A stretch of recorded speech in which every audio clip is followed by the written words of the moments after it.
Well, good evening. Welcome. Good evening. Good evening. What's up, fam? Welcome back to DJ's Raw and Cut Truth. Hashtag New Media Nation United. Here back in the house. Yes, indeed. Everybody sit back, take your shoes off, make sure you're relaxed. Cause man, woo, we got a lot to talk about. This is the post game show of the Charlotte Hornets and the Sacramento Kings, which came down to the last second on a layup by Monk. Big time game. It was a lot of game, lot of game. I mean, just a whole lot of stuff happened. So, yes, we're gonna chop it up here. DJ's gonna be with us at some point during the show. He had a little difficulty with somethings that he's handling, but it's okay, no worries. We all here in the house, absolutely, we are here in the house. So let's start with let me just see who's in here so I can see. Oh, I see Brett Laws in there. What's up, Brett? I see you, Danny Joseph. What's happening? What's happening, fam? Wealth Engineering. There he is. There he is. Greg Sutton. I see you. Maxwell McGrone. All right, my brother. All right, all right, all right. I see Gunner Boy. There he is. Trent Tompkins. Yes. Paige Caston. I see you right there in the house. In the house. So yes, here we go. What did y'all think of that game? Man, huh? I mean, that was a game. I mean, how did y'all feel about how Melo played? Because let me tell you, I think Melo was hurting.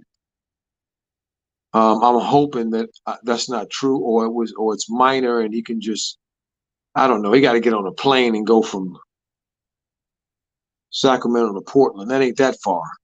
But still, you got to get on a plane, and getting on a plane ain't good when you got mixing booms and bruises. So, yeah. So I hope nothing's wrong with him. Um, but we'll see.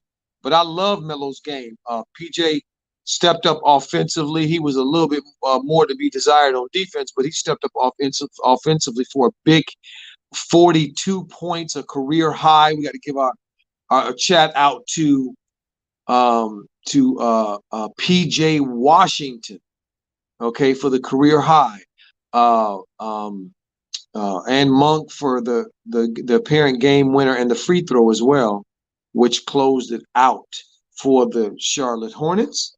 What a beautiful, beautiful thing. Um, good morning, Daniel Burns. How you doing there? New Media's right. Shout out from Scotland. What's happening, my brother? And uh, Rap God, I see you reloaded. Carmelo, LaMelo versus Carmelo in a matchup. Well, you know what? Well, I was just saying, Rap God, we hope that there will be a matchup. Because many of us, some of us felt like we saw Melo limping or something was wrong with him or he might have got hurt. He took a pretty tough spill trying to save a ball out of bounds and went into the seats and the chairs and the ice coolers and all that stuff, and those chairs are metal, and Melo ain't the biggest dude. So, so let's just hope that he's fine. Jossing 2000. Hello, shout out from LA. What's happening there? How you doing there? How you doing there, Josh MG? Paige, what's happening, Paige? I see you.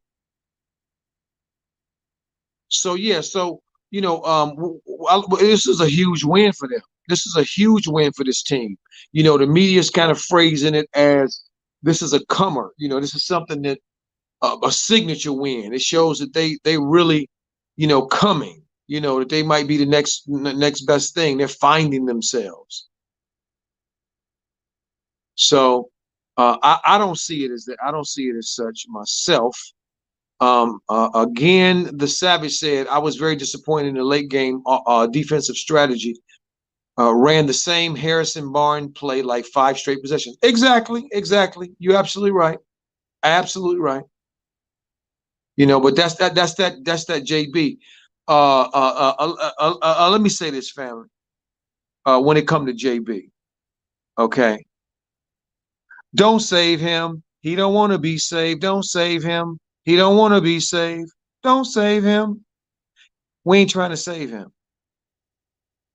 We know it's time for him to go. See, it's time for dude to go. He's in over his head. But I got to give Charlotte a lot of credit for being down Hayward's 20 points a game. Cody Zeller's 10 points, and I don't know how many rebounds a game. Terry played way below his standard today. And, way below his standard. I think he had 6 points. Okay. So, they had they had a lot to overcome, and on the road. Okay. Cause, the Kings had some good games too.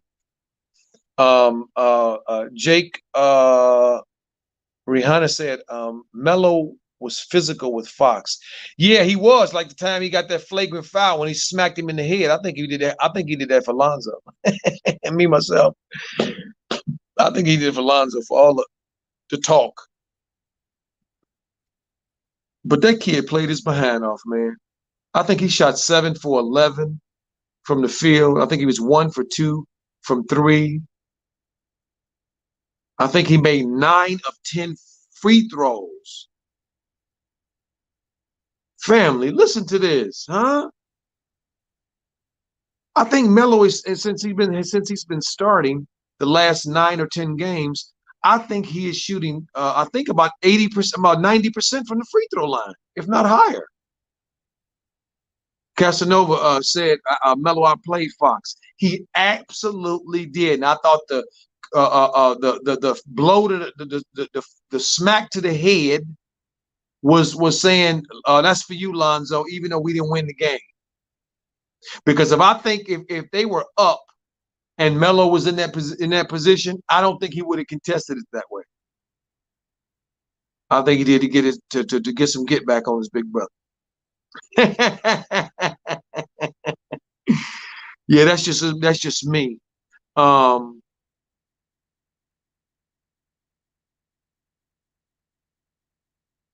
So he's been balling. Somebody said Tail Freak said finally Melo exposed Fluke Walton for what he is, and also got revenge for Lonzo, and also got revenge on the fools that call Zoe soft for caring for his mom. Yeah, this was they won the game, so he can't stick his chest out too much. But Melo did outplay him, 1-on-1. That's for doggone sure he did. Absolutely he did. Okay.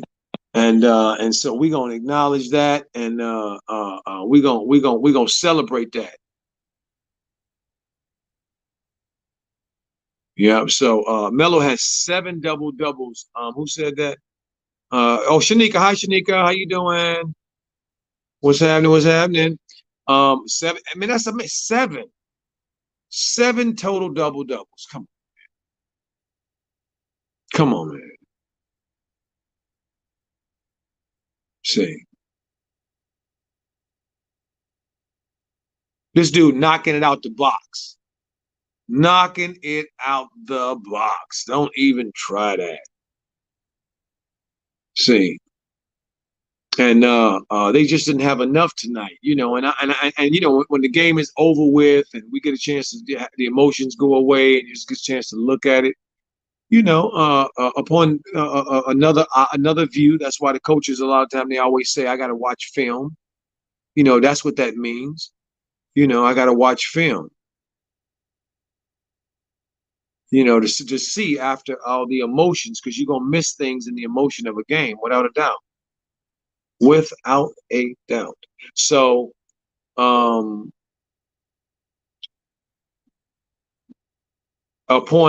seeing it now, they got some real big contributions from Monk, obviously from PJ. They needed all them pump points, man. They needed all those points. And Gamer Gamer is just saying Monk was 1 for 7 from three, but found a way to make a difference. Absolutely. Found a way to impact the game in a huge way. And one to seal the game. See. So this was just amazing. This was just awesome. To see this kid continue to grow, continue to just take leaps and bounds, continue to just be the Don. I mean, when they needed that at the fourth, when they were down 10, and he just came in and just put his foot down and just brought the lead back to 9. I mean, back to 1. Down from 10 to 1. That was huge. Momentum shift. That started the momentum swinging. See.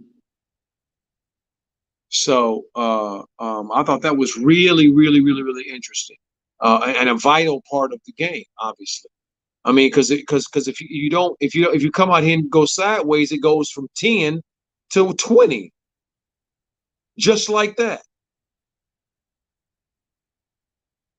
Somebody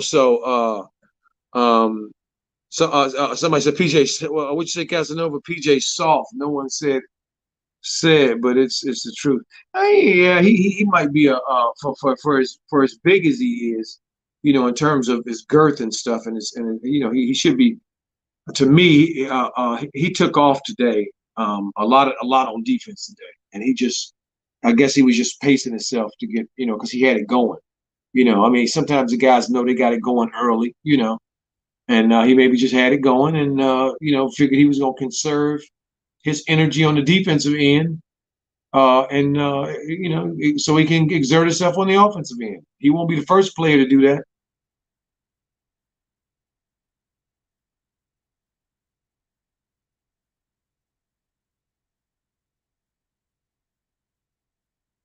Yeah, Rap God said, Coach, he was right. Melo was MJ on the dance floor for display. Absolutely, absolutely.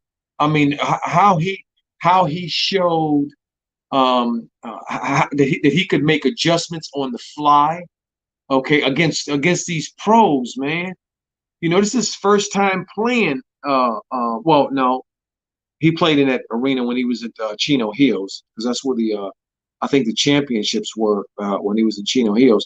But he hasn't played in that arena in a long time. Okay, and a lot of these arenas, he's playing in these places for the first time. And he's coming in just putting in work. I mean, that 24 tonight didn't look hard to me at all. I mean, look at this, guys. Anybody with me see the same thing that Melo made that look just easy. That wasn't a 24 that was loud, but he had 24 and 12, 14, I think, 14 assists, I think, and 4 rebounds on 7 of 11 shooting. So he did everything he could do, in his powers to get them the win and contribute to the win, and so they got it. So that's a good thing. Let's see. Let's look at some of the comments over here in the chat with the family. James Rose said it's amazing. Let me see where you at. I lost you. Let me see. Okay. Yeah. David K said Melo's the real deal, Holyfield. Yes, he is. What you say, Brett Law? Fluke Walton is dead. Fired. Rest in peace. Yeah, Walton probably gonna be looking for another gig. Yeah, ain't nobody gonna save him. We ain't gonna save him, because he don't want to be saved anyway. Yeah, PJ did go off. Tragic, he did.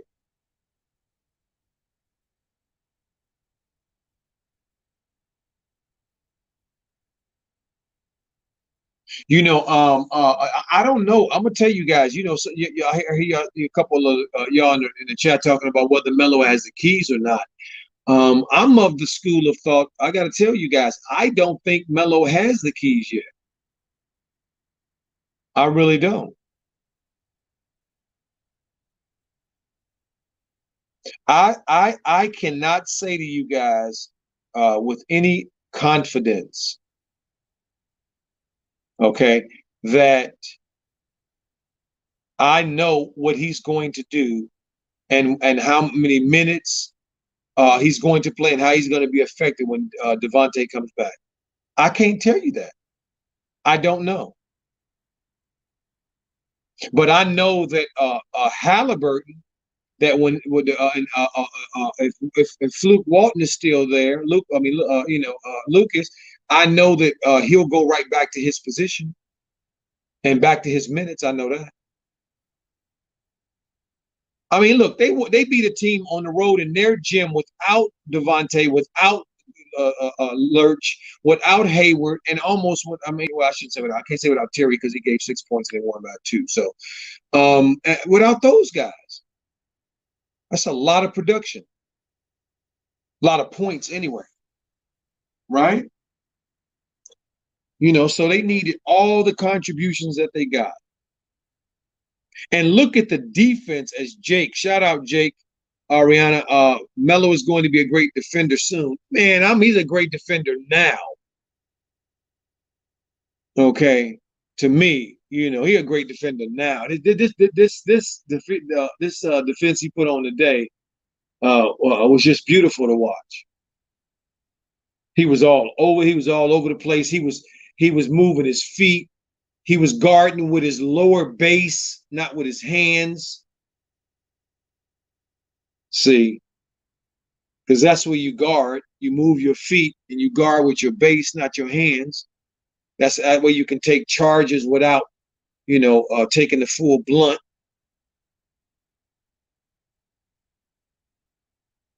James Rose say his instincts are like Spider-Man out there. Yeah, you ain't lying. LaMelo is just everywhere. On a possession. He knows how to defend. He knows how to play the passing lane. He knows how to play help defense. A lot of that was just knowing what they wanted him to do, and he just didn't have to do it before.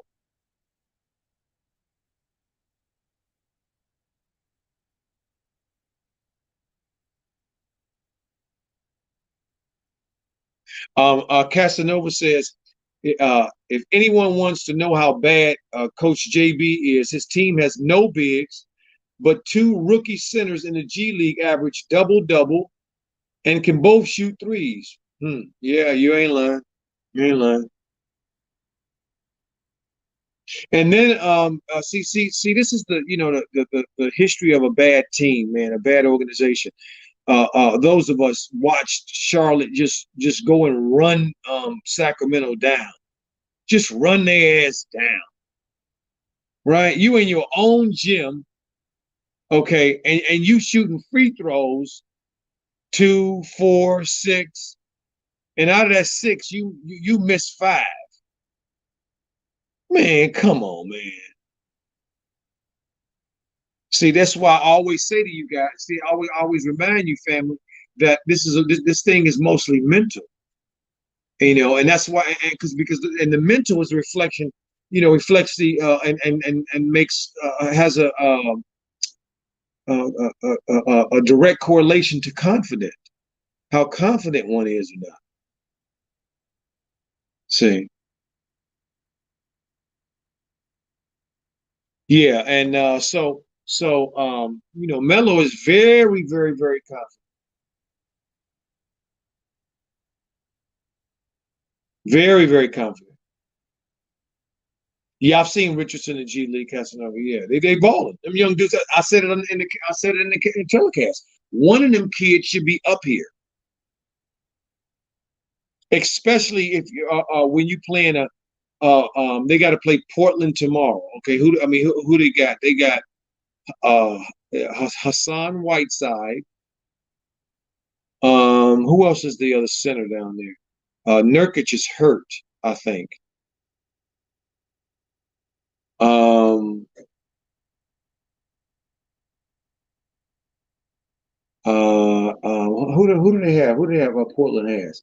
They got Nurkic.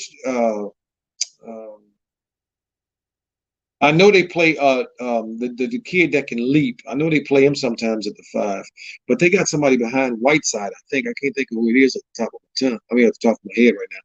But you know, they got rim runners that they playing against, young rim runners, and they playing with centers from the '90s. Okay, that's what they doing. So Derek Jones Jr., thank you, Tafik. Thank you, Tailfik. Thank you. And Cantor, yes, Cantor. Biz will be all right with Cantor, because Cantor is old and got slow feet too. So they shouldn't be so too undermanned tomorrow. However, uh, they gonna have problems with uh, uh, um, what's his name? The one I was just talking about. Whiteside. They're gonna have a problem with Whiteside if PJ just stands behind him. Okay. Are you talking about Zach Collins? Yeah, he's out too. Zach Collins out as well. Dom 34 said we need to bring Kerry back up. Absolutely. Or Richardson, one of them. They should if they have the option right now because of Cody's injury to have Biz as the prodder and the veteran, and have one of those young guys to come in and run and bring energy. Man, I don't understand. He has more confidence in putting the twins in.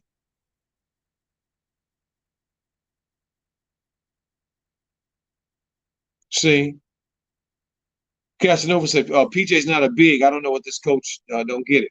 Well, I mean, a lot of these again, it's a copycat. A lot of these people are enamored so much with Draymond Green because he's really about 6'7", 6'6" or something, and they think that they that I got a Draymond Green. I got one too. I got one too. And you don't. It's only one Draymond Green, and what he does, no other dude his height can do that.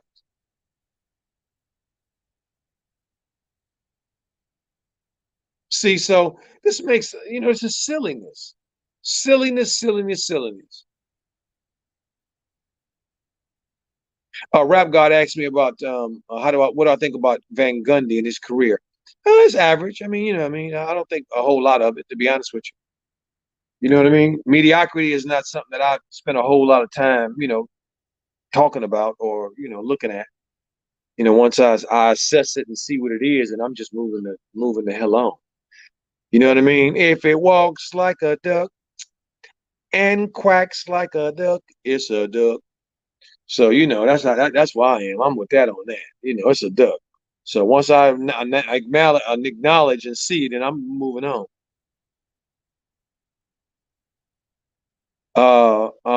Let me see what somebody's saying.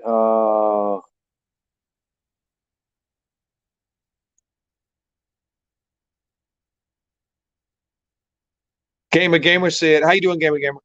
Said Walton said Melo played like Zoe. I don't think so. Melo is better.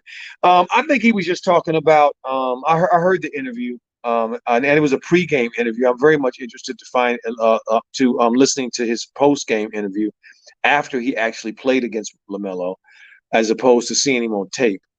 I think he'll probably have a difference of opinion.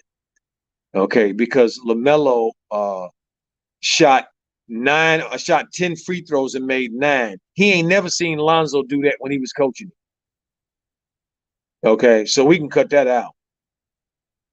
Okay, that's just silliness right there. So and I don't know about somebody asked me Maxwell Milligram asked, do I think the Hornets should trade for a young big? I don't know right now because I don't know where they want to go. If they're saying they're committed to Melo, okay, clearly that means they're committed to Gordon Hayward. Okay, but Terry's one contract away. Next year, he got one more year in his contract next year, and then the next one he's a free agent. Okay, and so they got to do something with him. They clearly got to do something with Devontae. Okay, if you're gonna keep Gordon Hayward there, you can't keep Miles Bridges there. Are you gonna pay Miles Bridges to play backup?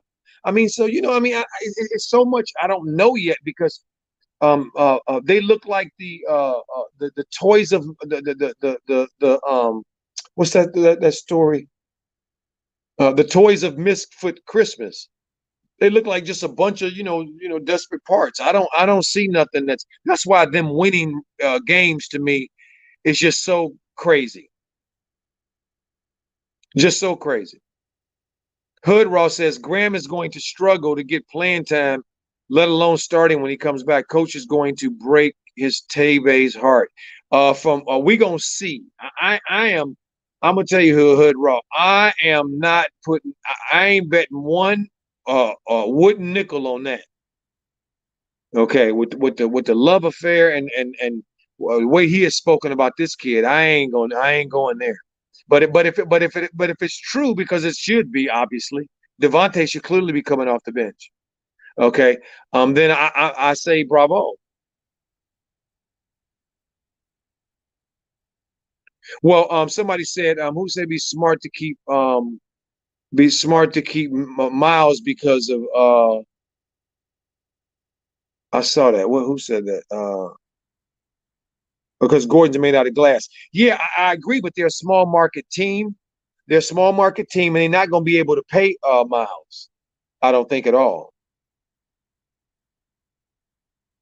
See, so Devontae, Malik, and Miles, as Casanova spoke, said, that to me that's a good come off the bench. See,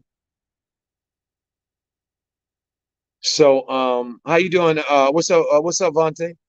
Vontae said, Coach, what's your advice for the Hornets roster next year? Uh, um, to be honest with you, before I speak on anything like that with that much specificity, I must look at their roster, look at their salary caps and their contracts and stuff. So and then I'll have an idea because Charlotte is a small market team, so I don't think they are going to be going over the cap. You know what I mean? That has to factor into who they're gonna bring in and who they're not, and who they're able to keep. You feel me, fam? Okay, yeah, get them likes up in there, fam. We gotta deal with this algorithm thing here. That's part of So yeah, um Paige said even with the money brought in by Melo, yeah, yeah, even with the money brought in by Melo, it's a cap, and the big teams, the teams that are battling for championships, they all are over the cap. They all paying luxury tax. See, because you got to pay luxury tax because you got to have more than one soloist. You got to have at least two soloists, and the Nets, in their case, they have three soloists. See, so they got to pay a big penalty for having three soloists.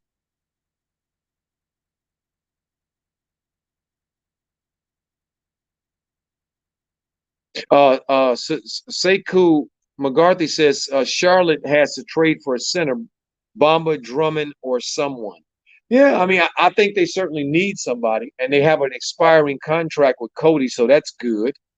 And you got to move Devontae, or you got to move. Just off the top of my head, I think you got to move Rozier. I don't think you can have all of them along with Monk. So they got to move. So a package of Cody Zeller and Monk, and maybe a draft pick. They might can get a Drummond, or something like that. So I don't know, but they certainly have some room. Because JB doesn't look like that he has any confidence in these in the guys in the G League, Richards and Vernon Carey. However, let's see after the All-Star break. But I must tell you, when coaches are winning games the way that this guy's winning games, he doesn't strike me as being bold. Okay. So I won't expect him to do anything like that. I won't know that. DJ will be here in a sec in a little bit, guys. So I don't expect him to be able to do that. And I expect them dudes to stay unless Cody gets hurt too. I mean, Biz gets hurt too. If Biz and Cody are out, then I think that he'll have no choice, like he did with Melo. He had no choice but to bring Melo in. All those damn injuries. Tail Freak says, Saka says, Vernon Carey and Nick Richards can do what those other guys can do. Well, I mean, they're young guys, so I don't know about. To be honest with you, I don't know what they can do. I just know what they have. I believe I have but they have the potential to do. But I don't know what they can do because we ain't seen them hardly. I mean, we haven't seen them. So I don't know. I don't know if they can carry the load, if they can do the small things, if they can be the anchor on the defense. Because guys, the center is the anchor on the defense. He's directing traffic for all of the guys up front, letting them know the screens and this and that, and has got a lot of decisions to make. A lot of decisions to make. So it's not a small thing. That's why Wiseman had to go to the bench in Golden State, and they had to go back with oldie but goodie and what's the kid's name from UCLA? I can't think of his name right now, but y'all know what I'm talking about. Shout out to Superior Trucking 30, $5 super chat to grow the channel. Appreciate you. Says Vernon Carey Jr., Hornets rookie center, is putting up 32 points a game in the G League. Beasting all them boys. Melo wants him to bring him up to watch him. Hey, you know what? I'm with you. I'm with you. But I don't have confidence in Tiny Tim. See, I don't have confidence in Lil JB. I don't. See, because I believe he knows he's on shaky ground, and so I think he's managing the team in a scared way, trying not to make mistakes and trying to prevent normal and natural things to happen, and just living with the results. See,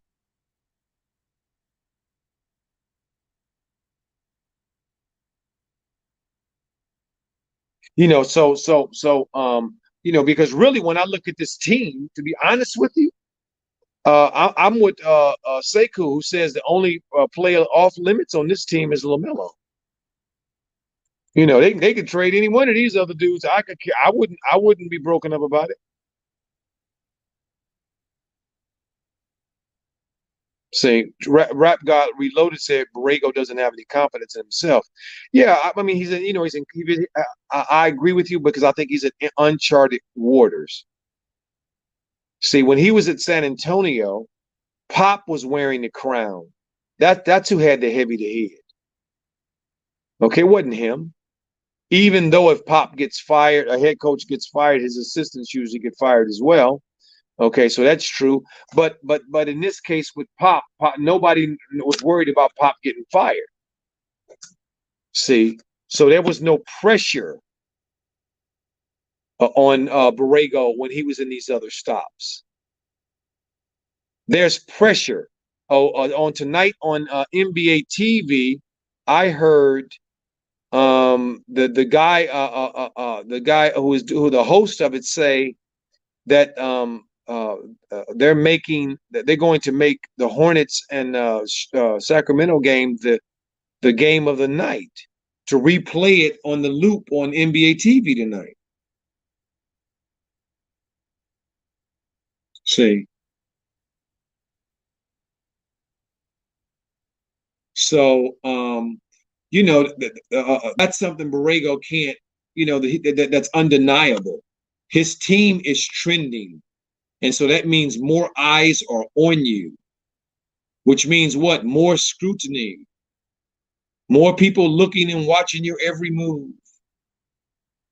See? So I think that's what he's dealing with. And Melo, if he just leans on him and just trust Melo. I think that Melo would do right by him. I mean, did y'all see after Monk made that shot? Melo was right there, congratulating, right there, in his face, right there, bringing his team up, talking to him. I saw him tonight being such a leader, guys. If you look at his behavior tonight on the floor, his total floor game, not just the shots and not just the rebounds and not just the assists or the steals, but his entire floor game. He was a grown man tonight in every way with this team.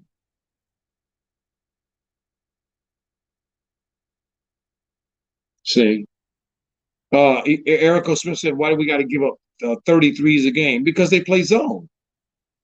And because they can't guard people. They can't guard people. They don't have guys that can guard people. They don't have shutdown defenders. Listen to this. Melo is the best one-on-one defender that they have, and as far as I'm concerned. And that's problematic when you got grown men on your team. See, that's problematic. There he is. I'm back, man. I'm back. There he is. I'm back, man. The devil was trying to slow me down. Lost my keys. Had to look for it. I was stressing, but I kept my positivity. Shout out to Coach Joe. The cookout is just getting started. Man, shout out to LaMelo Ball, man.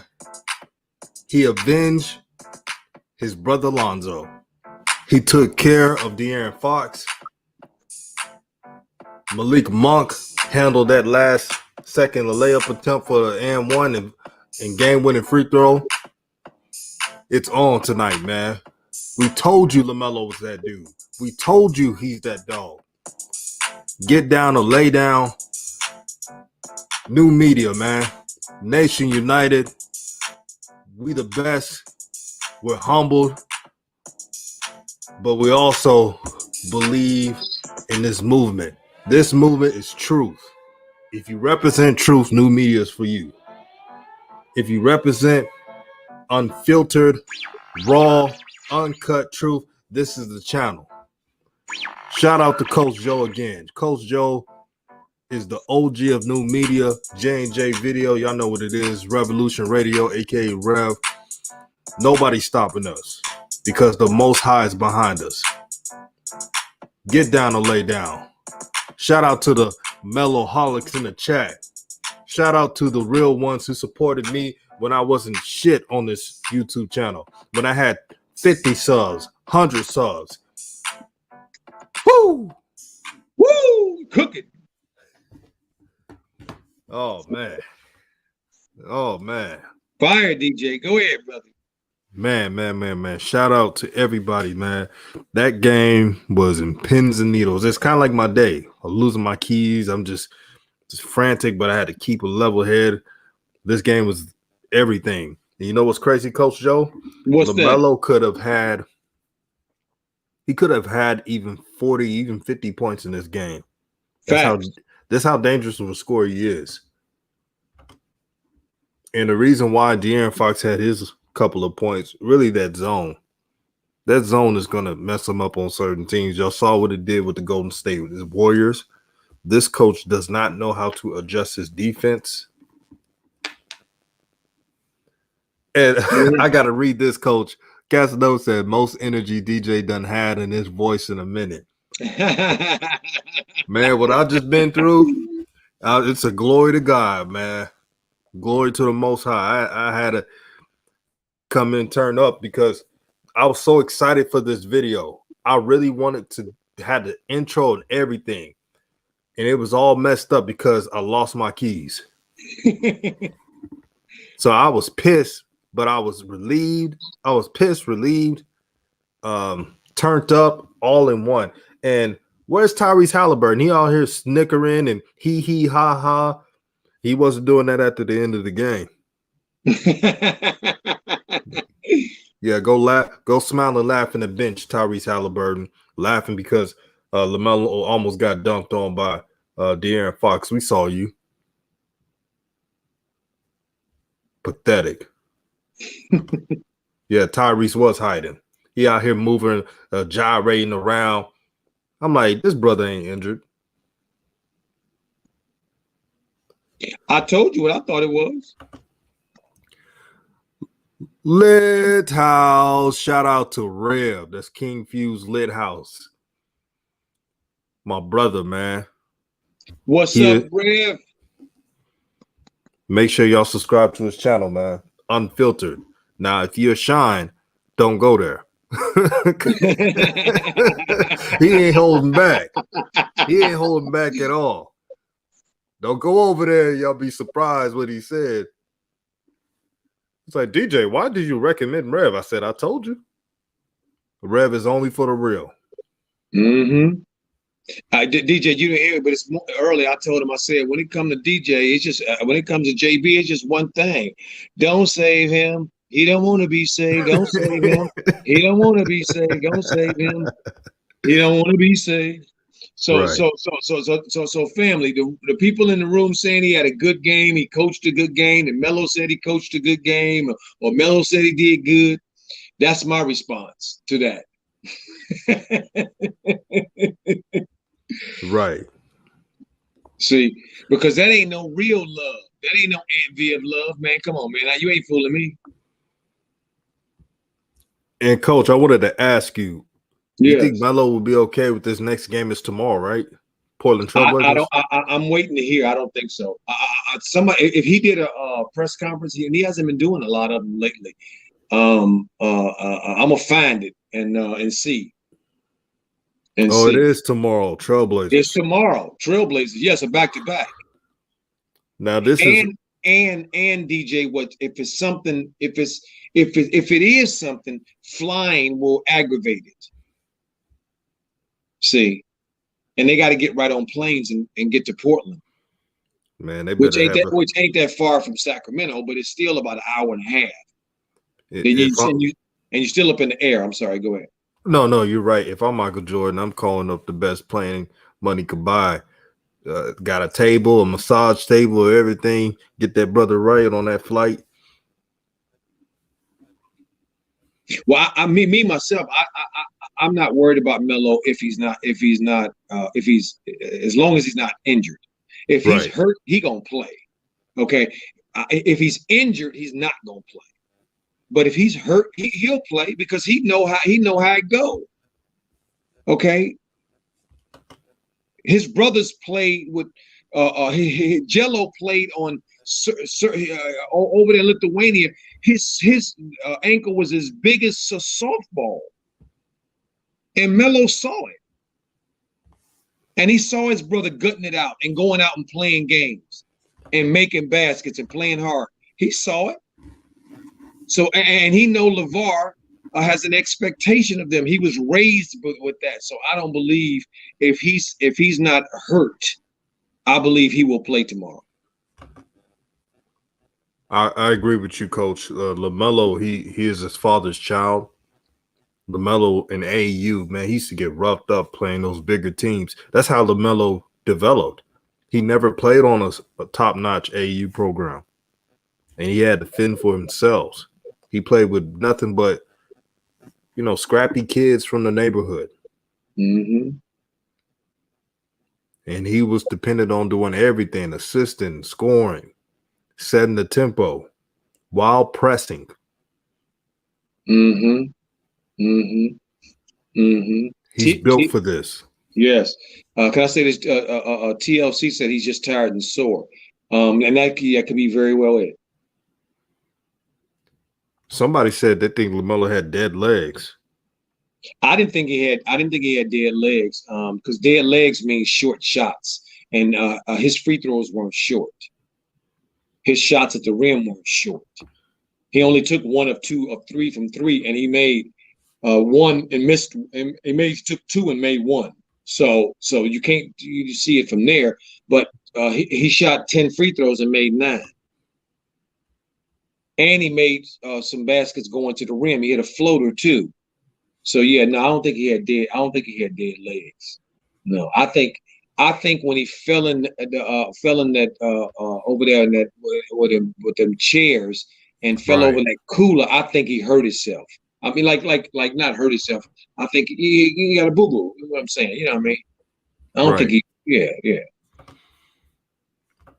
Man, Because Terry I wrote. said, I'm sorry, I'm sorry, DJ. It's Because I all said good. on the thing, I said on during the broadcast, Melo gonna need an ice bath tonight. Yeah, he gonna need an hour-long ice bath, sauna, hot and cold. You know how it is, coach. Old school, hot and cold. Uh-huh. Uh, the legend C just said tomorrow, Melo versus Melo. ESPN gonna have fun time with the Melos debate again. Yeah, they're gonna act like Shines on TV. You know, Stephen A's gonna buffoon her up. Not just him, Shannon Sharp, Skip Bayless, the whole yards. I'm gonna tell y'all one thing. This is the real shit. Um, Carmelo Anthony, I don't think he really gives a damn that they call LaMelo Melo. His name is LaMelo, and it's common sense to know that's just short for LaMelo. That's all it is. Carmelo is a future Hall of Famer, broke a lot of records. I don't think he's worried about a talented young man having that nickname. That's all media and weak ass teammates of his. Y'all know who I'm talking about, bitching about it.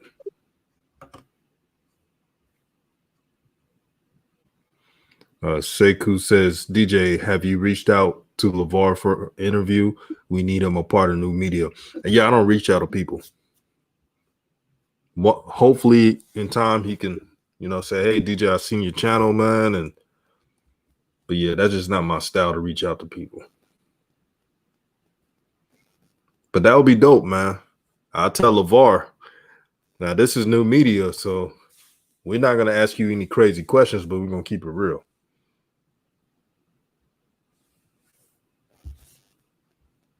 Let's see.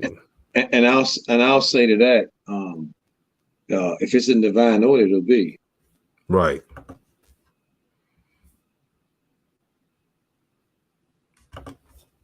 That's why I'm just cool, calm, and collective, coach, because if it's meant to be, it's meant to be. fact. What's for you is for you, and what's not for you is not for you. Look at Wealth Engineering. Come on, DJ, cut the big ego stuff and reach out to the man. Like Coach said, if it's for me, it's for me. It's not a big ego or not. It's just that's just not my style. Facts. Anything I walk into, it's divine intervention. It's destiny. I'm destined to do this. I'm destined to not do this. And I've always lived my life like that. And also, it's about people playing their roles and staying and being confident in those roles. Right. Coach has no problem with reaching out. Okay, see, that's me. Okay, like I said, if it's meant to be, it will be. Right. Unique View said LeVar loves talking to his boys. That's a father. That's a father who loves his kids, and it's a shame that old media act like it was the worst thing in the world that a father cares too much about his kids. Oh, he's too involved. He's a horrible father. He's all about the cameras.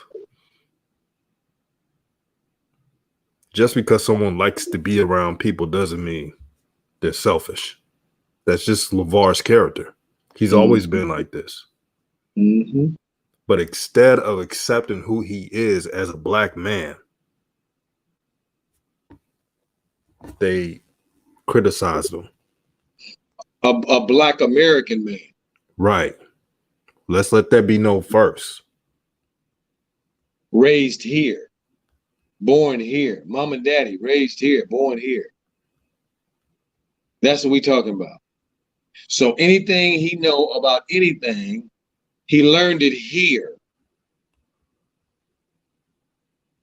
Anything that anybody produces from any place, the place produced it. And that's all to it. So if you don't like what you see, then don't produce what you don't like.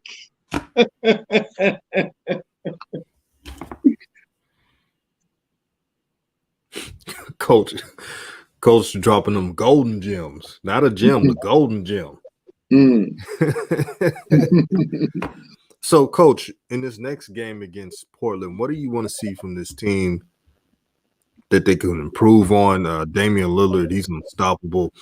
When they play against the Portland Trailblazers, I'm already assuming he's going to get a bunch of points. And with this crappy zone, he may get 40. Or 50. Oh, yeah, that can happen. And Dame is clutch as all get out too. So, I think that let me see. So they're gonna have Whiteside and Cantor at the center. They're gonna have Derrick Jones Jr. at the 4, and they're probably gonna have that kid Bonzi. What's that kid's name? Whose dad played in the league, playing it too.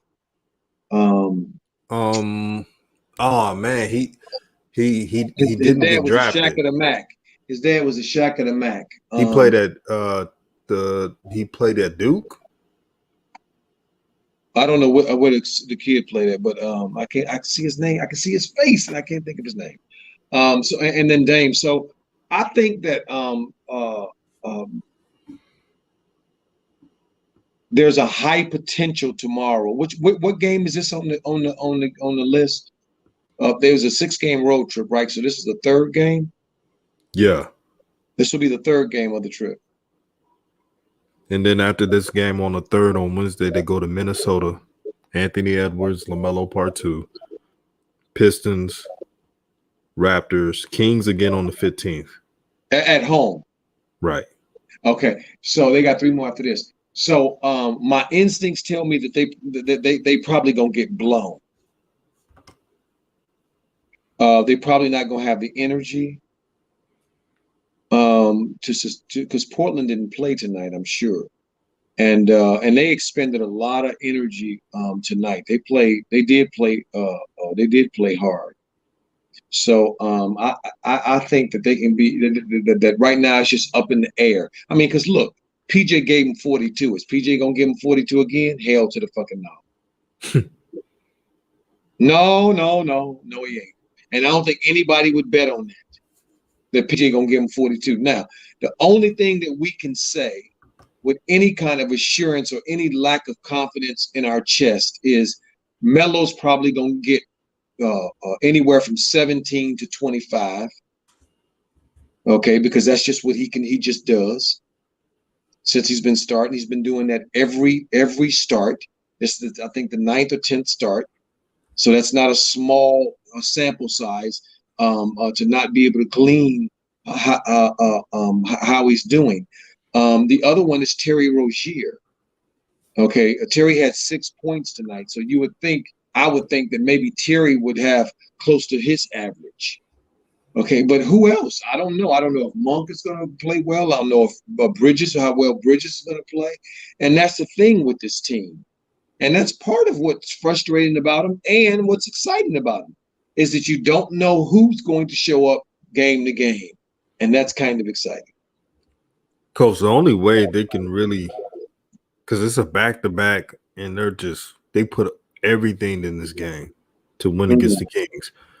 If Terry Rozier goes off, he has to go off. And hopefully they get Gordon Hayward back, but I don't know the significance of his injury. And speaking of Gordon Hayward, man, for $120 million, man, this dude gets injured a lot. Yeah, but that was his MO coming in. They knew that. Michael Jordan, he had a butt in. Yep. See, the game within the game, guys, means that some guys will get picked for what they can do for the organization's aesthetics, as opposed to what kind of a long-term investment it is. See, that's how it works.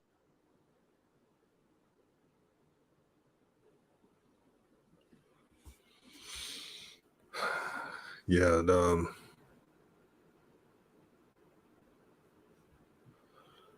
Terry Rozier. Tomorrow's game is a makeup game for him. Yeah, Terry laid a big egg tonight. Although he hit a big three in the fourth, and he made a couple baskets. And as we know, they needed every basket that they got, even the Martins baskets, and they made a few too. In order for Lonzo to get his revenge and Melo to be the instrument of his revenge, the Martin twins had to play and had to contribute, and they did. And so I acknowledge the Martin twins, shout out to them for contributing, because everybody's efforts today were needed. There was very little room for error tonight. So yeah, shout out to the Twins. I can't believe I'm saying that. I can't believe I'm saying that, but they did tough it out today. They did. They got to use this blueprint for the rest of the season. Don't play like you're in Nevada. Facts.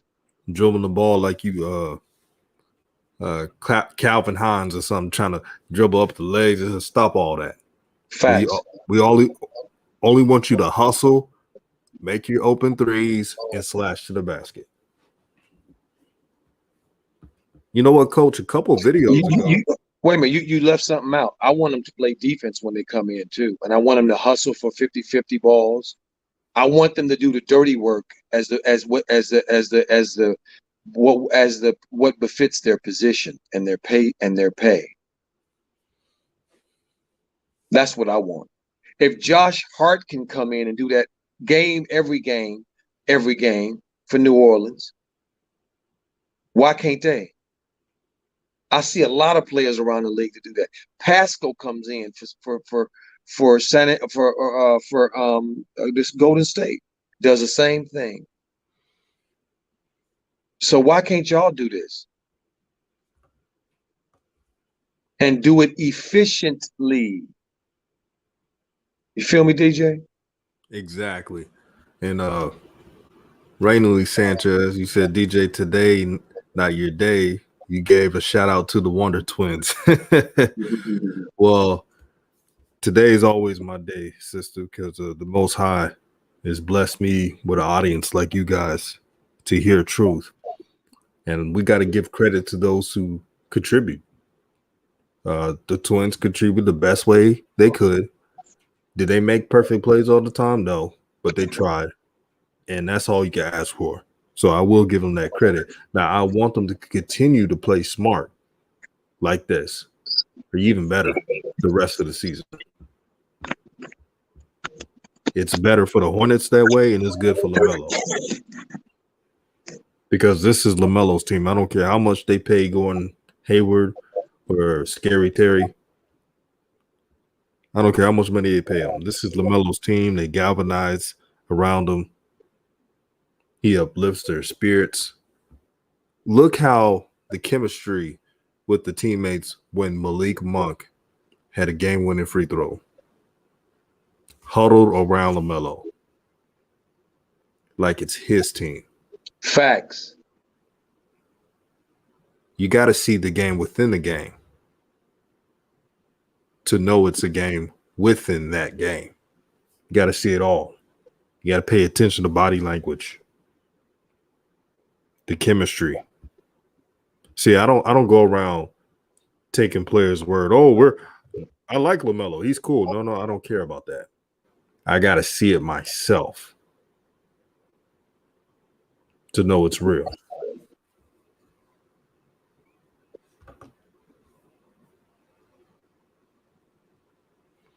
Taufik says Melo has been used to being the number one option, so he's on a team where he isn't since Lonzo.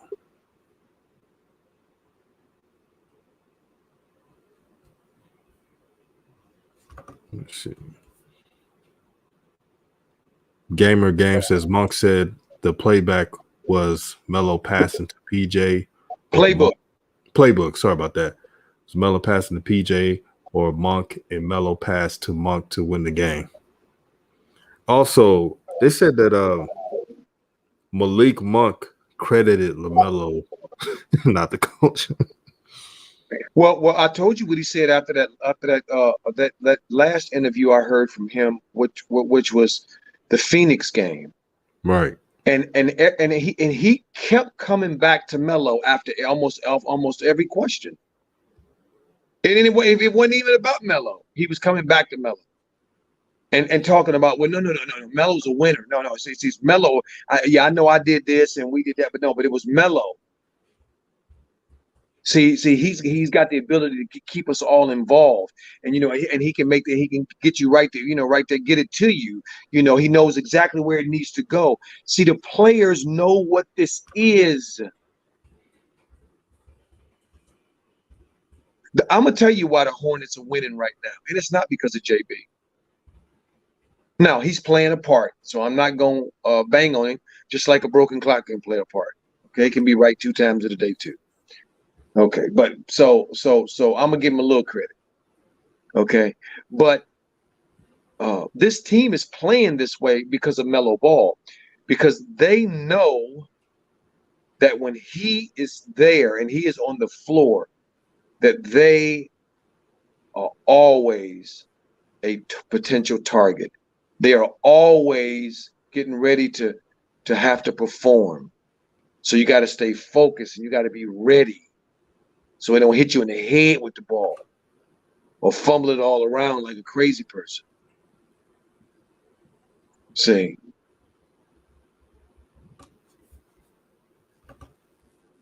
So I'll give the dude a little some credit, because again, I keep trying to tell y'all the X's and O's, the playbook and all that crap.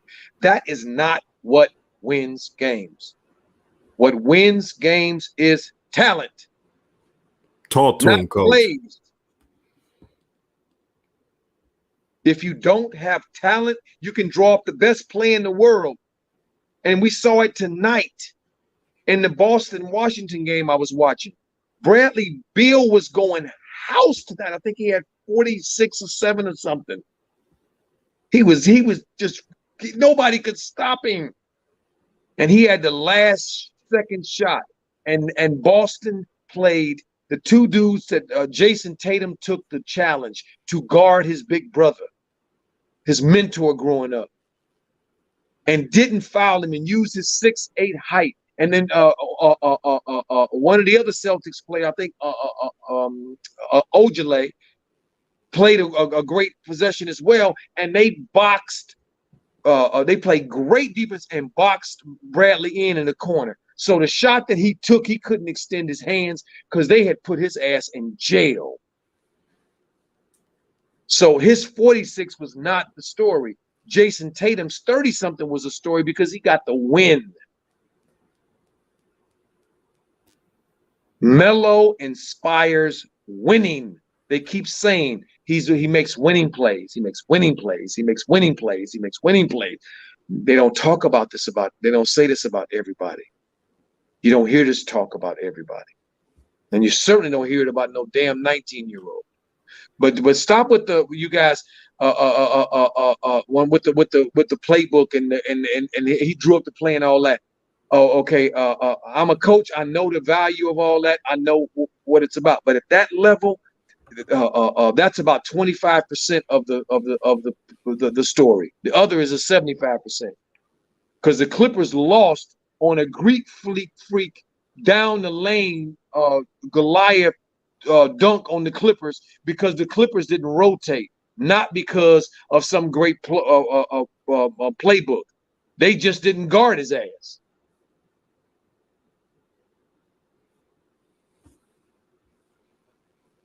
Yo, coach. Yes. Now, for PJ Washington, I wanted to bring this up. Now, I know he's not going to have 42 in a while. It's not his game. Right. But what he needs to do is break down film with his coaching staff and teammates and look at what he did right. All PJ Washington has to do is be alert. Get your hands ready for LaMelo's passes, of course. Take smart shots. He had 42 points. If you watch the game again, he had 42 points, for playing the right way. He was rewarded by playing the right way. If a shot wasn't there in the paint, what did he do? Pass it back to the point guard, get established, open three. That's what happens when you do things right. When PJ Washington doesn't do things right, you'll see your typical 9 points, 5 rebounds, 11 points, 5 rebounds type of game with no impact. So he doesn't have to be a star.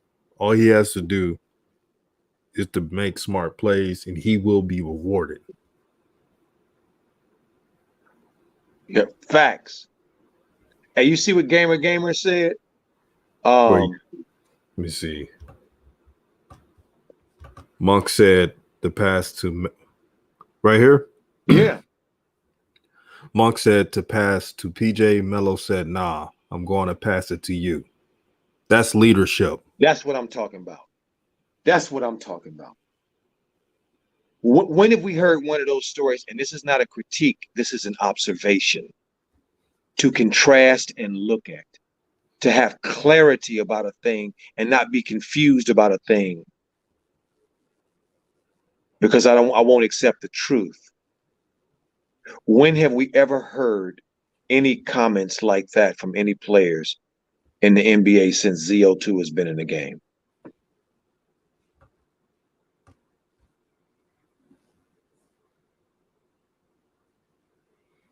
It's been a while, Coach. I mean, Luke Walton gave Lonzo a great comment. I mean, a great a compliment before the game in the pregame interview, and he said he enjoyed coaching Lonzo. He thinks Lonzo is a generational talent. He thinks that the best is yet to come for Lonzo, and he thinks that he has gifts that you can't teach. And his teammates and teammates love playing with people like this. That is very important. The only two pass first or inclined to pass first and get their players involved and be traditional in the entire NBA three are Chris Paul, LaMelo Ball, and Lonzo Ball. That's it.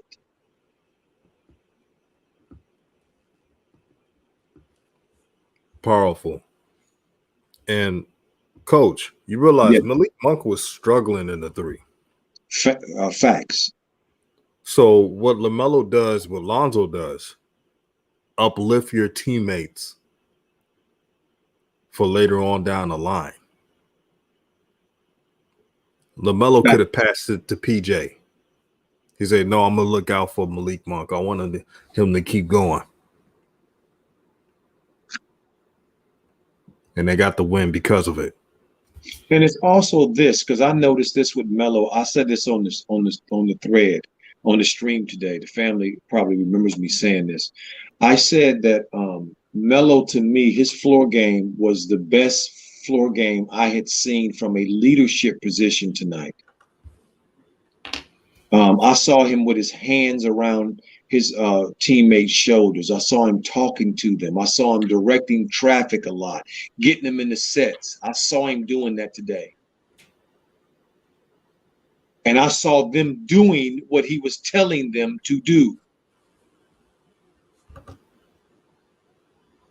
See, and we all have witnessed these dudes going off the reservation. Okay, we've all witnessed that. So we know that when they want to go out the reservation, they just go. Okay. But they didn't. I mean, think about the possessions that they had in the last 5 minutes of that quarter. They were all very clear possessions, clean possessions, not rushed. So that's what I'm talking about.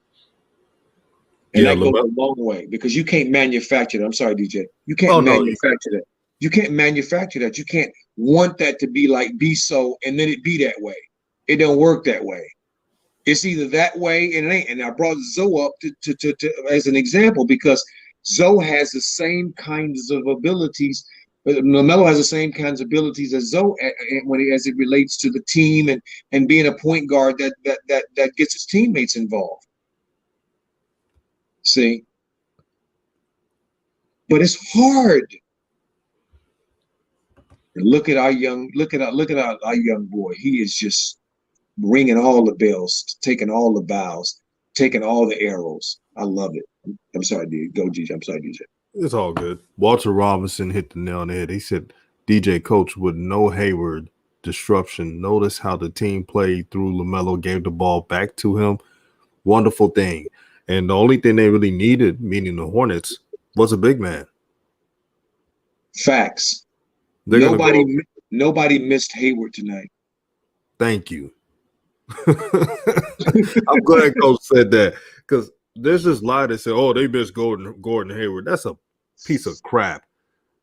The game, they could have won this game, meaning the Hornets, if they just had a big man that just did their job.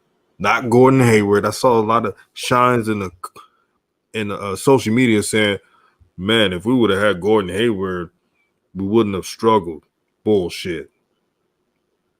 No, if you had a capable big man that got strong hands that could hit a three or an open shot, maybe you'll have something. Facts. But yeah, I love this offense without Gordon Hayward. Gordon Hayward makes it worse on the team because he wants to be the point guard. Wants to be the guy. He wants to show them that he was worth that $120 million. Facts. Look at the past couple of games. When he found out that he wasn't an all-star, he tried to do too much, even more. Mm-hmm. Right, Mm-hmm. QJ Smith, Hayward is a ball stopper. That's exactly what he is. Facts. He's stopping progression. He's stopping other players. Look at PJ Washington. He would have never had this game if Hayward was playing, because Hayward, he doing that ISO bullshit, and I know he has a solid shot, but he needs to understand that it's not about you. It's about the team.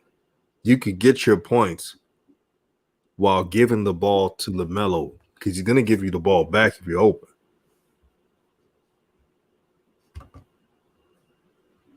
And you realize, Coach Joe, no one in the Hornets community, basketball community, brings that up that much. Facts. Hayward is a ball stopper and stops all momentum. Mm-hmm. Well, he's in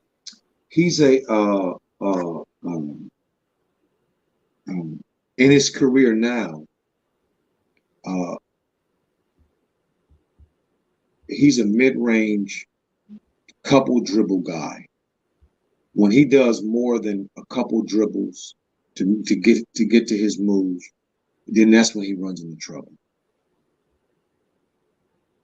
That's what he is now. And the Hornets don't need that. They need a three that can run the floor, that's athletic, that can catch the ball, that can score in transition, can guard. That's what they need. They don't need a dude who was like Hayward, who was a guy who would play in a traditional. I mean, I could see Hayward with like Philly or something, or Milwaukee. See, one of them systems. But clearly, Melo can handle the responsibilities of being point guard and leader of this team. Clearly, he can. And anything that is in his way needs to be removed. It's just that simple. I'm at a point, Coach. I don't care who they get rid of or trade for, as long as LaMelo's doing this thing. LaMelo right now is untradeable.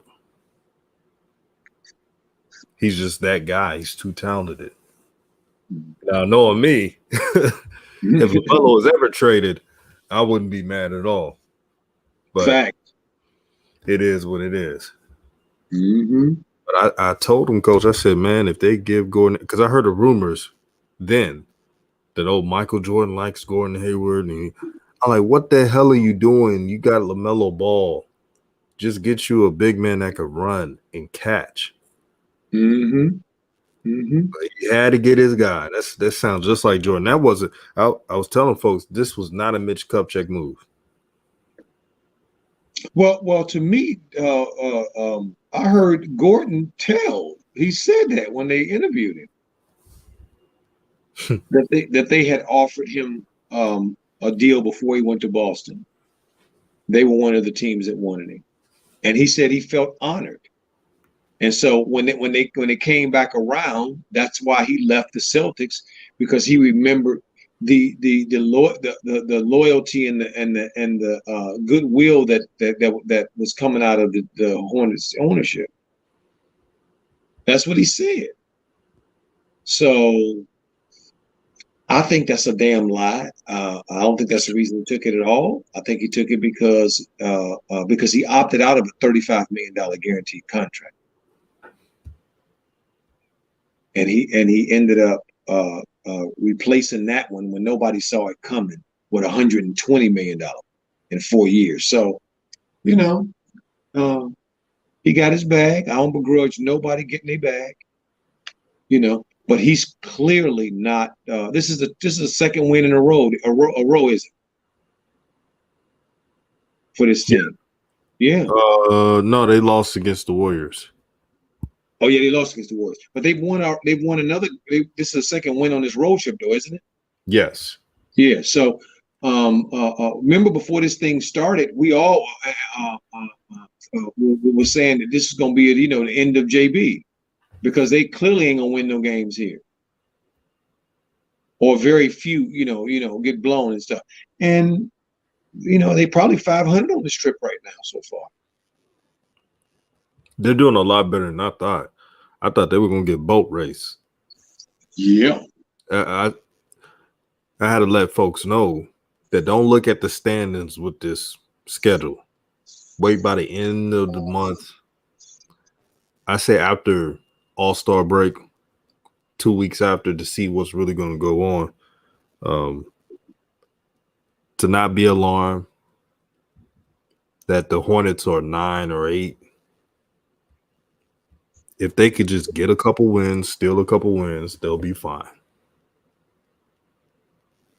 But James Borrego, I know he's not listening because he's not trying to ignore all these YouTubers. I want to let him know that if he ever tries to pull that shit with Tay Bay, being the main guy, taking the shine away from LaMelo Ball, having LaMelo play off ball, they deserve not to make the playoffs. Why go against something that's working? And don't tell me, oh, you're just a LaMelo fan. I'll let you know, hell yeah, I'm a LaMelo fan. I'm a LaMelo-holic. That's right. I'll let y'all know, man. That's See, right. when the players playing like this, I'll let y'all know who I root for. Facts. Say, DJ, why you always root for LaMelo Ball? I'm like, motherfucker, don't you know I'm a LaMelo-holic? That's right. That's right. Rainley Sanchez, how you doing, Queen? She says, I haven't seen Airbnb because JB ain't making them plays for them. Oh, I see it too. Y'all better listen to Coach when he says a game within a game. Coach JB has scrapped away the key alley-oops plays from LaMelo and Miles Bridges. It's been going on a couple games now. We told y'all this was going to happen. And they not running like they were either before. Slow down the pace. Right. Boy, we told y'all, man, this psychoanalyzing in the NBA is something else. There's no such thing as a perfect lead. I heard a Shine say the NBA is nothing like the NFL. I said the NBA knows how to fake their image, but they're no different than the NFL. They're like, "What are you talking about, DJ? Look at the politicking they doing. People to quote unquote buy into your system, change the way they play. They've been trying to change LaMelo's play for the longest, but LaMelo is too much of a dog for them to do it. I can't believe this lasted this long, Coach. Right. Facts. What the LeVar hate is keeping it going. Because look, picture this family. Hate is like them old engineers for the old trains back in the day, when the engineer used to have the kerchief around his neck, and he's shoveling coal into the fire to make energy to keep the train going. And the more he put it in there, the train keeps going. But if you stop feeding it, the train ain't going nowhere. That's the same thing with this. And that's how hate is. You got to keep feeding it in order for it to stay alive, because it's not true. It's based on a false premise. And in order to keep it going, you got to keep feeding it. And really, the only thing you really have to do to make it stop is just stop feeding it. Just stop feeding it. And it'll return right to where it originated at, which is to the nowhere place, because it wasn't real in the first place.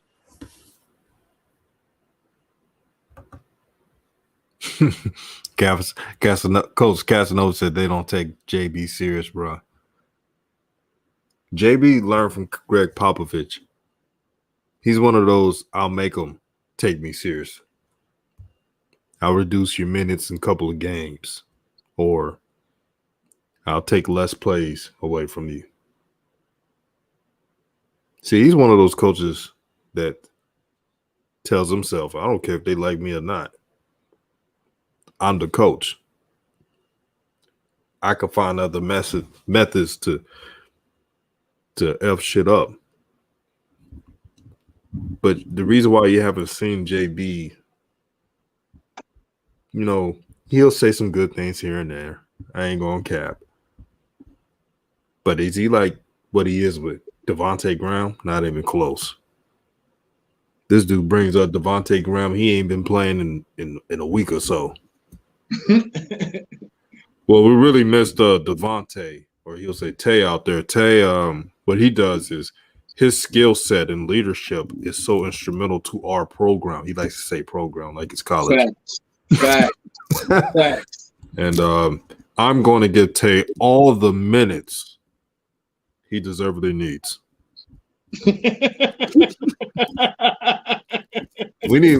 If anybody see my spoof, man, we need a Daryl. We need a Daryl to be asking questions.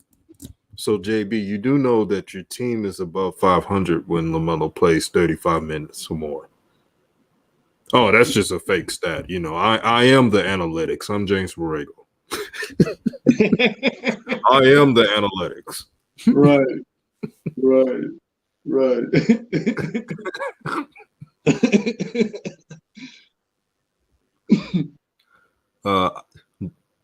JF says Pelicans tuned out Gentry in the bubble. They will do the same with JB. That was noticeable. They were trying to just blame Lonzo for that. The whole team didn't really. They checked out. They didn't want to be there.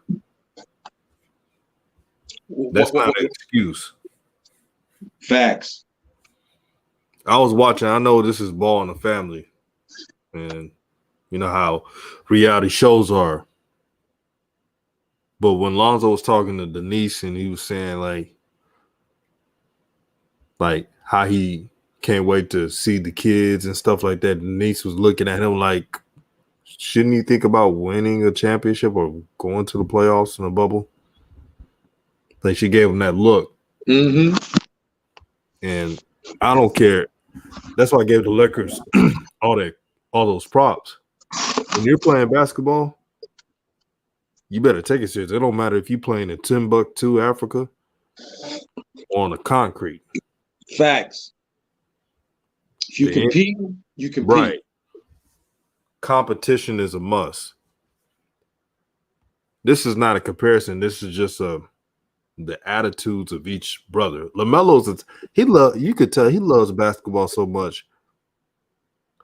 He'll play at the most rinky-dink court and would just love to be out there because he's competing. Even though LaMelo has fame and money, he doesn't play for the fame and money. He plays for the joy of the game. He plays for the respect. He's taken everybody's competition and turning it into respect. Any coach with a common sense mind will love to have a player like LaMelo. I know a couple of coaches, Steve Kerr. Boy, that press conference, he's like, he was just so amazed with LaMelo. You think? Mm-hmm. And feeling bad. But Steve Kerr thought he was a wise man, so he got a wise man. And you saw how that. All right, that's great. That's a Hall of Fame level. Coach, that's a Hall of Fame right there. That's Hall of Fame. Yeah, that's Hall of Fame. I should have said that long ago. Coach, you ever know you have something in your mind that just clicks and you're like, oh, this is going to be a good one? Yes, exactly.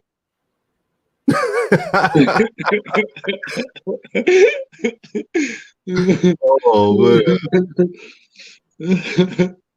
See, Melo to me, I've only seen two players that I've maybe three. No, two. Yeah, maybe three. Nah, not two. Two people who I honestly say are Basketball Jones. And so for families that don't understand, there's a song back in the day about a basketball player who loves basketball so much that he just sleeps with it and walks with it and can't be without the basketball because he's a Basketball Jones. You know, and he goes, I'm a Basketball Jones, I'm a Basketball Jones, and it's real high pitched and stuff. And so that was Kobe's theme song to me. When he walked, you know, he was a basketball. Kobe didn't play just for competition. He loved the game. Magic is the other one that I've been around to see up close. He's the same in pickup games as he was during the NBA in the season. Cared the same, put as much into it the same, wanted to win the same. Like you said, we'll get out the car and play at a park with janky rims and stuff, just to be out there just to be feeling the ball. See, the Basketball Joneses, they love all of it. They love the smell of the gym and the squeak of the sneakers on the floor and the feel of the ball and the sound of it hitting that wood. I mean, all of this. Y'all don't get it. This is what this is. It ain't a little thing. This is a big thing. It's a love for an art. And the best soloists are just amazing at being creative. And Melo's just one of those. He loves the game. I can picture Melo, practice is over. He didn't been there all day. His teammates getting ready to leave or leaving. And Melo got a ball and he's just got it in his hands and he's just playing with it between his legs and just sitting there, just moving it, you know, just holding on to it, spinning it on his finger. That's him. He loves this stuff. He loves this game. And he plays like it. And as far as I'm concerned, JB has already lost the locker room. The players have already turned on him. And the evidence to me is that the players are starting to talk about Melo now, off script in their pressers and their interviews. So that's telling me that now they're not worried about JB's retribution now. They've decided who they're backing, and they've backed Melo. Now it's just a matter of time. See, because everybody sees Devontae's got to go. We all can see that. Terry's not the answer. Gordon's not the answer. We can see that. See, so his program, like you said, when you're talking college, talking about the program, the program getting ready to get a stick of dynamite to it. It's getting ready to blow up. And they get ready to blow it. They get ready to stick some dynamite in this program. Okay, because they need 3-and-D. Somebody said it earlier. They need 3-and-D dudes on this team. They need wings on the team. They need athletic dudes on this team. They need dudes that can guard. Okay, yes, go ahead. Coach, JB, he better slow his roll, or talking about this program shit, or he's going to be handing out programs.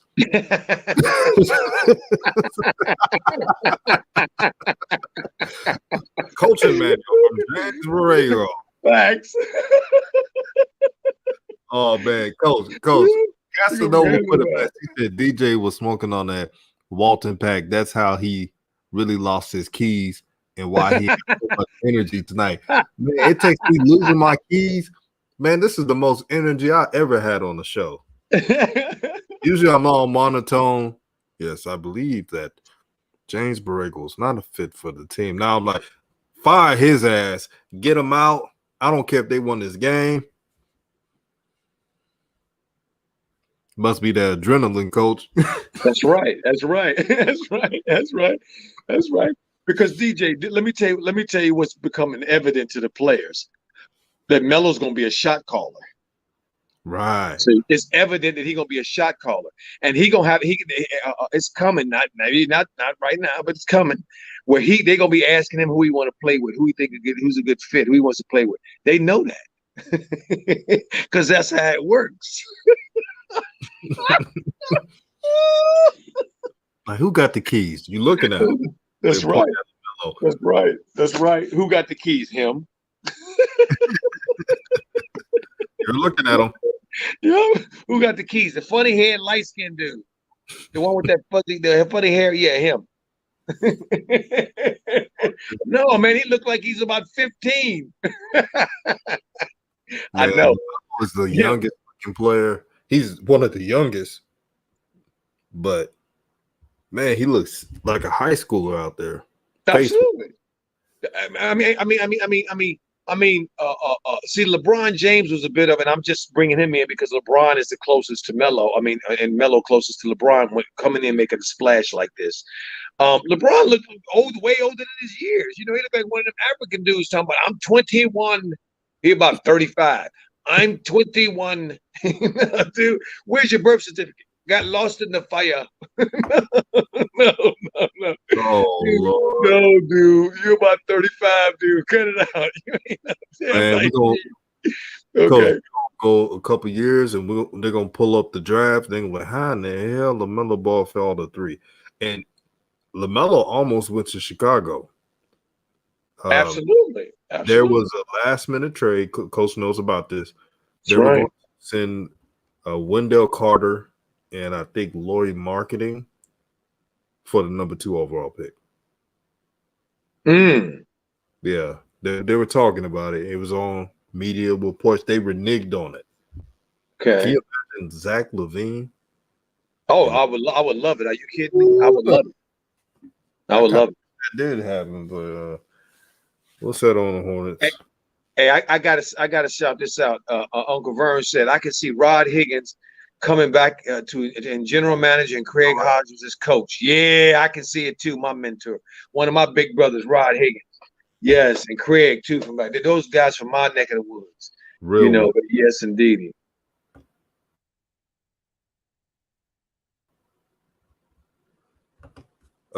Rap guy says, DJ, I have a question. Do white NBA coaches hate on Zoe because of LeVar? What you think? But in all seriousness, brother, it's more than that. It's power. Mm-hmm. When a father has a power, especially a black man, let's not sugarcoat tonight. When a black man has power, there's intimidation. And shout out to DKM in the chat. Pew. If you watch the show, you know what I'm talking about. Pew. Absolutely. Puma. Not Puma. It's not Puma. It's Puma. DJ, we see Puma. DKM. Yeah. Yes, indeed. But yeah, this is just that when a brother has power, they want to nip it under the bud. They want to control someone, and you can't. They're found out you can't control a real one. You can't control the uncontrollable. Mm-hmm. Can't stop greatness. Sorry. And I'm impressed with LeVar Ball for not switching up. He could have easily switched up. All the adversity with the brand and how it's proceed when things came up, but he kept pushing on. That's something that we can all learn. When things happen to us, keep pushing and keep the Most High first, and good things can happen. You see, BBB, they're still going after all the bullshit they had to deal with. Facts. Some people are saying, "Oh, it's not the same." But let's be honest, Coach, if we switch roles and let's say LaMelo was the first one coming out and he's doing this, even with that allegation situation happen, it wouldn't be bothered. People would be buying BBB like nobody's business. Facts. And shout out to Claudia Portia Taylor, said, DJ, can I be a co-host? Hey man, we send you a link, man. And yeah, you just let us know. You want to step in here and bring the fire, my sister? Hey, bring it on. Right. Yes, we love our family coming here and bring the noise. J.K. Smith said Earl Watson or Jason Kidd could take the Hornets to the next level if they were a new coach. Facts, I believe that. I would love to see J. Kidd on this bench. Or Earl. Absolutely, either one of them. And speak of Earl Watson, he had a bad look. That Suns team was a horrible organization. Can you imagine if Earl Watson had this year's Suns team with Chris Paul, who knows what he's doing, a mature Devin Booker? The roster's night and day. DeAndre Ayton. DKM says, I like Earl. He shows love to the fam. He's a good brother. You're right. Yeah, I like Earl too, and I know Earl, so I would love to see Earl get this job, without a doubt. Watched Earl in college and in high school, so and has been around him a little bit. So yeah, I would love to see Earl get this job. Coach, I was gonna say so. This all makes sense. Lonzo should have never went to the Lakers. I'm gonna tell you why. He should have tried to fall to the Suns. That was a perfect fit for Lonzo. And a coach like Earl Watson that understood him. Earl would have had more time. Wasn't meant to be. I think it's gonna be meant to be for Lonzo to end up a Clipper. Yeah, they better call ASAP. They need a point guard. No, they do bad. And you add this dude to that team, this is ridiculous, man. With him, with them three, and Ibaka in the back center, anchoring the defense. Come on, man. It's gonna be awfully tough to when the fourth quarter comes and you need the stops. Because remember, Shaq has told us this already. He said, you don't have to have a great defense. You have to be number one and number two to win a championship. Okay, he said, there's times that the Laker teams that he's been on where they weren't, statistically the best, but you just have to be able to get timely stops. Okay, tell me that team won't be able to get timely stops. That would be Lonzo, Paul George, Kawhi, that Morris twin, and Ibaka. They ain't dang. gonna get stops. Shit. Lonzo on that team? Shit. That's the number one defense in the NBA. If I'm the Clippers, I'm making that call. And Kawhi Leonard, he already told you he don't want to be doing that point forward stuff. You could tell he's getting annoyed with it, Coach. Facts. Perfect for both sides. For Kawhi, he doesn't have to do point forward. And then for Lonzo, you do more point guard. And you're on a team where you could just play man to man and not try to do that help defense crap, trying to cover up everybody's weaknesses. Claudia Portia Taylor, thank you, sister, for the $10 super chat to help grow the nation. Said all golf tours wearing red today, honoring Tiger Woods, had me in tears today. PGA, LPGA, SPGA, and European Tour. Solidarity, that's what it's all about. No matter what you think about Tiger, beliefs or whatever, Tiger Woods, give him credit. He changed the way golf is. My father told me a long time ago they didn't watch golf until Tiger came in the scene. Facts. I didn't pick up a golf club until Tiger came on the scene. Right. Nobody did. Now you got brothers playing golf. None of us. Yeah. I remember I went to see Tiger. I've seen Tiger once live, and I'll never forget it. For those who play golf or know about golf, I'm just going to segue. Just shoot a second here to this. So I got there early. Me and my partner, one of my friends, one of my boys, to go see him, and we got there early so we can watch him warm up. And I swear, man, to see him swing the club was truly amazing, and to hear the sound off of his driver, it sounded like gunfire. I'm just like, wow, this is crazy. This dude is generating this much club speed. It was amazing. And he looked like the most well-conditioned. He was about 6'3", probably a 30-inch waist, broad shoulder. I mean, he just looked like he was just like a quarter miler, if you will. Okay, just yoked, just in shape. And he out there just doing everything, making that ball do whatever he wanted to do. Man, truly amazing. Truly amazing. Tigers that do. Some will say the best, because I know they're trying to say Tom Brady is the GOAT of sports. Nah. The GOAT of sports right now, Tiger Woods, Serena Williams. You think so, Coach? Tiger Woods, Serena Williams? I don't like to rank people. Right. But I have no problem with saying who we're setting the record straight with people's record. Okay. And people have called me a Tom Brady hater, and and that's fine. I'm okay with it. But I think it's patently absurd to say that Tom Brady's the greatest athlete ever. That's absurd. I mean, that's not even worth even fixing your mouth to even say. I mean, come on, man. It's not. Right. And shout out to Without a Question, man. What's good with you, brother? Thank you for tuning in tonight. Shout out to DKM. He said road to 5K subs, man. We pushing, man. And then 10K.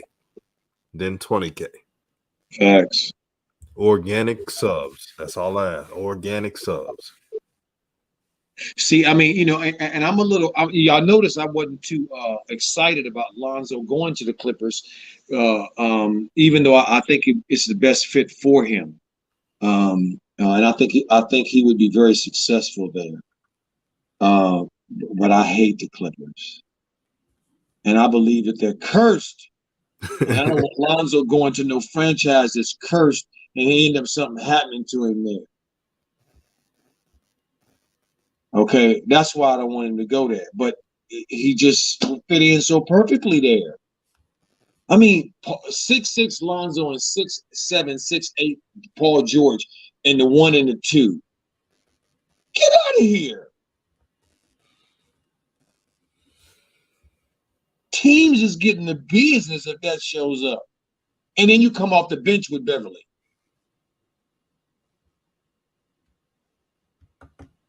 Or you go small and take Ibaka out and put Morris at the center position and bring Beverly in and move Paul George to the 3, Kawhi to the 4. Man, please. A whole lot of folk gonna be getting technicals and being mad and pissed off. Man, See, so that team would. I don't know what the Clippers doing. They need to be calling ASAP. They have a glaring issue. If they don't fix this issue, they may not even get past the second round. I'm dead serious. They got to fix it. And shout out to Casanova. He said Tom Brady ain't no damn best athlete. he's just the best quarterback. I hate that. Yeah, I don't get why people say that the best athlete. I'm like, he ain't the best quarterback either to me. Nah. And I'm gonna tell you why. Okay, simply. Okay, he's the most successful quarterback. He's the winningest quarterback in the NFL. I give him all those props and acknowledgement for winning those rings. Okay, but playing is what you do on the field. And too many times during his run to the Super Bowl was the defense was the reason they won, and he wasn't the best quarterback on the field. Okay, you can't be the best athlete ever and win Super Bowls being Trent got doggone Dilfer putting up them numbers, or Falco, or some of these other one-hit wonders. Okay, so best athlete, man, come on, man, cut it out. Joe Montana never took the field during a Super Bowl and wasn't the best quarterback on the field when they won. Coach Joe, can you imagine if Montana played in this area? Like, he was getting hit. He had to play a short career because of concussions, because how physical the league was. Facts. He never got those calls that Tom Brady get. That's right. And that West Coast offense in today's game, what it was with Bill Washington, who was a genius behind it, I mean, it would be perfect. You know, them little short strikes and them 2, 3, or 33 steps and 2-step drops and stuff. Man, please. Don't get me started. He went house. Coach, there was an interview with Ronnie Lott because they was talking about Brady, and they said, I don't care how many rings Brady win. He's not better than my guy. But she's talking about Joe Montana. DJ, I guarantee you, if you polled and put 1,000 football players over the generations on a lie detector test and ask them if they think Tom Brady's the best winningest athlete or all that, and the best quarterback to ever play in the NFL, I guarantee you, over 99% of them will say the hell to the fucking no.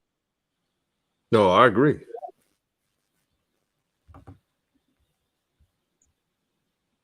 They still got Zubac.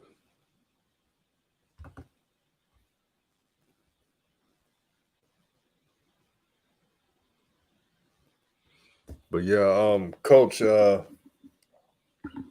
this was a good show. I apologize my key situation. I was like, oh boy. Why? You didn't lose it on purpose, and you got here. What you apologizing for? It, that I was late, but it was a great show, and I'm gonna have to record that how I came in because I'm like, man, that's the most energy I ever had on YouTube. No, you was turn up. It was beautiful too. Absolutely. You was cooking this cookout, boy. You was there, brother, making it do what it do. Everybody says it's a great stream, man. Thank y'all for tuning into the cookout. I'm off tomorrow, so y'all know what that means. Nothing but videos. And what that also means is that Melo's tomorrow, hopefully. Anybody get any news on Melo? Is he hurt or is he not?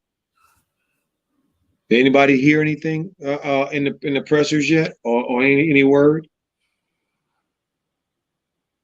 Without question, says prime Ronnie Lott versus prime Rod Woodson.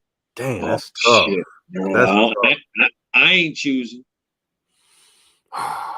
Okay, I go out on a limb. Rod Woodson could play in more eras because he could cover. Rod Woodson was a beast in covering. Shit. But that's Understatement. tough. Ronnie Lott could cover good enough. He used to be a corner before he was a safety. Facts. For those who say that Ronnie Lott couldn't play, Ronnie Lott would have to adjust like everybody else, but he knew how to cover. He was a cornerback. That's right. But Coach Walsh, I watch a lot of documentaries. Coach Walsh switched him to safety because with that defense, he was able to cover slots at the safety position. The game was changing. Yeah, he would knock the crap out of people, but that was the rules. Mm-hmm. With his IQ, his football IQ, you don't think he would adjust? Oh, but of course he would have. Please. Are you kidding me? But that's tough, man. I hate that. No, that's tough. Because Rod Woodson was, like you say, he could play in any eras. He was super fast. I mean, he was he was unbelievable. And Ronnie Lott was just could stay with you and then knock the snot out of you. So, I mean, you can't go wrong with either one of them dudes. Casanova said, I was about to say that his IQ was crazy. Yeah, Ronnie Lott's IQ is out of this world. He's like a quarterback playing DB. Mm-hmm. Unbelievable. These guys, these greats, man. These greats, man. I had a coach saying LT is one of the greatest players of all time, and I even ranked him over Tom Brady. I had so much heat from that. But I'm going to stand by that.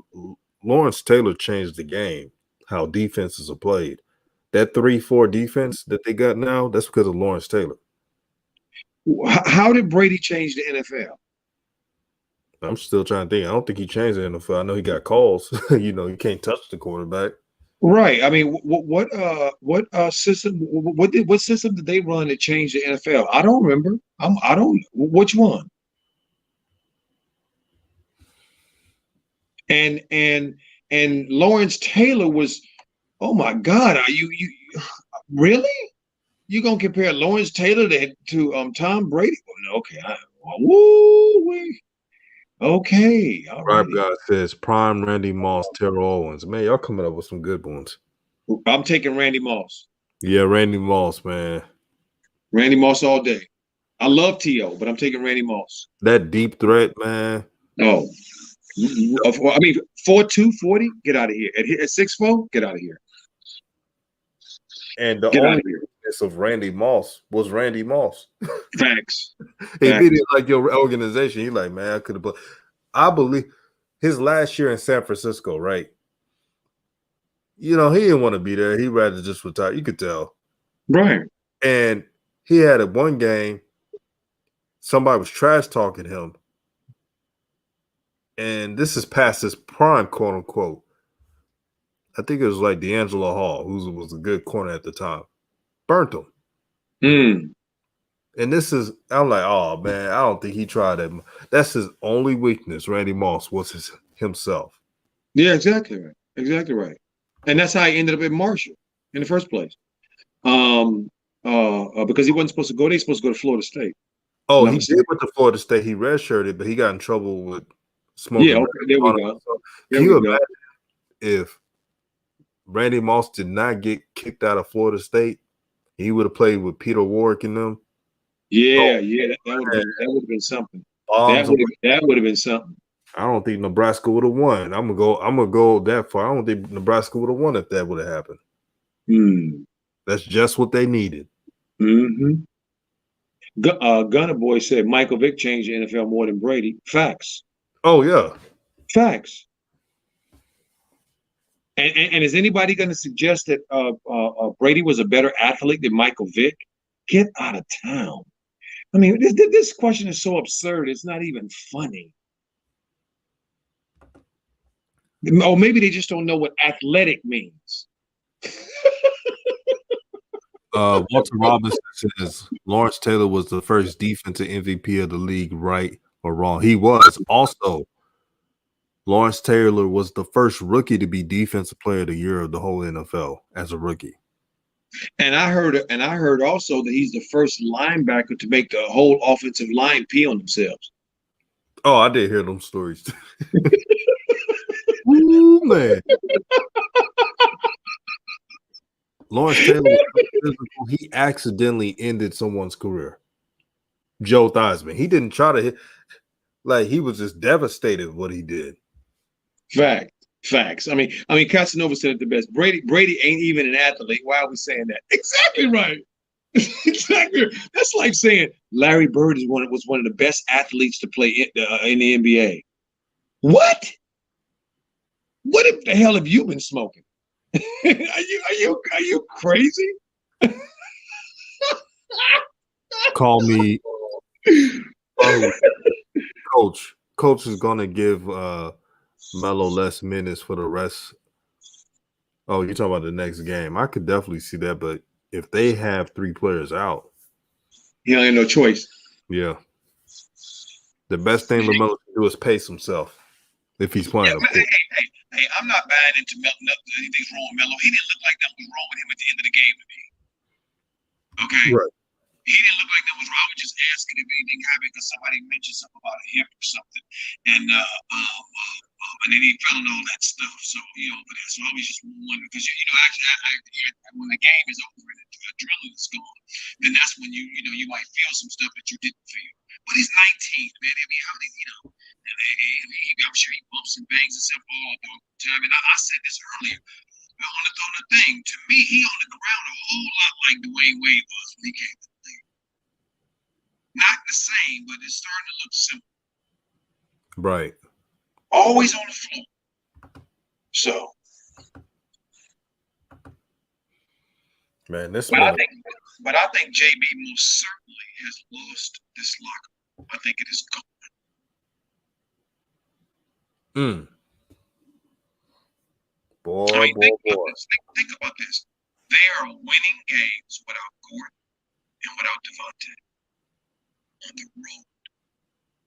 If they win this game tomorrow without those players, best believe we will be coming with that smoke. Well, they just got to play well. I mean, DJ, me and you are Laker fans. We know the Lakers, even when they were good, they go up to Portland and lose. Okay, Portland is a very difficult place to play. It is. Okay, so I don't expect them to win. I'm sure they won't be the favorites in Vegas in no way, shape, or form. But it's another opportunity to see Melo ball. I'm a Melo-holic, so that's all I care. The rest of it, I don't care. I like that word, Melo-holics. Like, DJ, what's wrong with you? Why are you so turned up? I'm like, sorry, man. I'm a Melo-holic, man. You feel me? Facts. But, yeah, I'm going to close this down. Man, I get to do the stream on the game tomorrow. I'm excited. Yes, I am too, my brother. We're going to have a ball. Man. We're going to have a ball. Exactly, man. Peace and blessings to everybody, man. And what's that last word you always said, Coach? Ubuntu? Ubuntu. Because of you, I am. Because of me, you are. We are. There it is. No doubt. And Uncle Vern, since you're in the house, we got to play your song. Yes. Have a good night, family. See you tomorrow. Everybody be safe. Let me tell you something. Back in my day, let me show you.